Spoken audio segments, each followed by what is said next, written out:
Good morning सगळ्यांना. आज बनवूया पावभाजी. प्रत्येकाची बनवायची पद्धत वेगळी असेल, पण माझ्या पद्धतीने बनवते. नक्की बघा कशी वाटते ते.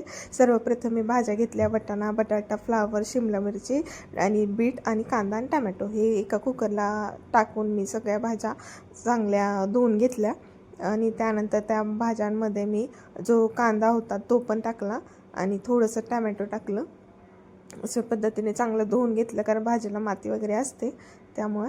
आणि ते असं कांदा आणि टमॅटो टाकला. त्यामध्ये बीट थोडंसं टाका, कारण कलरसाठी टाकते आणि बीट पौष्टिक असतो त्यामुळे पण टाकावा. त्यानंतर जेवढं आपल्या मापाक पाणी टाकायचं, जेवढ्या भाज्या भिजतील तेवढ्या. त्यानंतर भाज्या गॅसवर ठेवून शिट्ट्या घ्यायच्या. 2-3 जास्तीत जास्त 4 शिट्ट्या तुम्ही घेऊ शकता, कारण भाज्या बारीक शिजल्या पाहिजे. त्यानंतर अद्रक आणि लसूणचे मी असे बारीक तुकडे करते.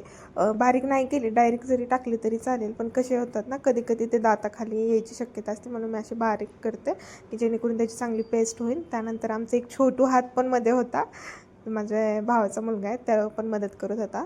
त्यानंतर थोडा टमॅटो आणि अद्रक आणि आपलं लसूण ह्याची एकत्र पेस्ट करून घेतली. टमॅटो शिजताना पण टाकला होता मी, आणि त्यानंतर वाटणात पण टाकते. कांदा वाटणात नाही टाकला तरी चालेल. त्यानंतर शिट्टी झाल्या, माझा कुकर मी बंद केला होता. त्यानंतर असं तुम्ही भाज्या स्मॅश करू शकता, ज्याच्याकडे असेल त्याने, किंवा हाताने जरी केले तरी चालेल. कदाचित मिक्सरला लावू नका. मिक्सरला लावल्यामुळे ते कसं आहे ना, खूपच पेस्ट होते त्याच्यामुळे. त्यानंतर कढई घेऊन त्यामध्ये बटर, त्यानंतर जे वाटण मी वाटलं होतं अद्रक लसूण टमॅटोचं, ते टाकून घेतलं. ते चांगलं त्याचं पूर्ण पाणी सुटेपर्यंत मसाला मी परतून घेतला. त्याच्यानंतर त्याच्यामध्ये पावभाजी धना पावडर, आपला घरातला कांदा लसूण मसाला असं टाकून मी पूर्ण ते मसाले मिक्स केले. मसाला चांगला परतायचा, जेणेकरून त्याचा जो कच्चापणा आहे तो निघून जाईल. त्यानंतर मी त्याच्यामध्ये थोडंसं बटर टाकला. त्यानंतर जे मी भाज्या आपण शिजवल्या होत्या त्या टाकून घेतल्या.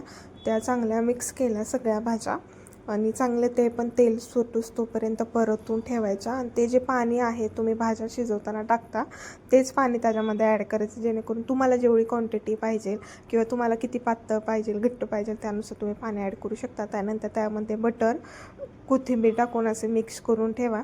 त्यानंतर जसं तुम्ही बटर लावून पाव गरम करू शकता, तुम्हाला आवडेल तसं साधे घेतले तरी चालेल, बटर लावून खाल्ले तरी चालेल, जसं तुम्हाला आवडेल तसं त्या पद्धतीने मी केलं. नंतर आपली तयार आहे अशी छान हॉटेलसारखी पावभाजी घरच्या घरी. प्रत्येकाची बनवायची पद्धत वेगळी आहे. ही माझ्या पद्धतीने मी सांगितली की कशी बनवली काय. नक्की एकदा करून बघा, आवडली तर. आणि टेस्ट वगैरे कशी आहे ते पण तुम्हाला कळेल की कशी बनते. एकदा नक्की करून बघा. थँक्यू.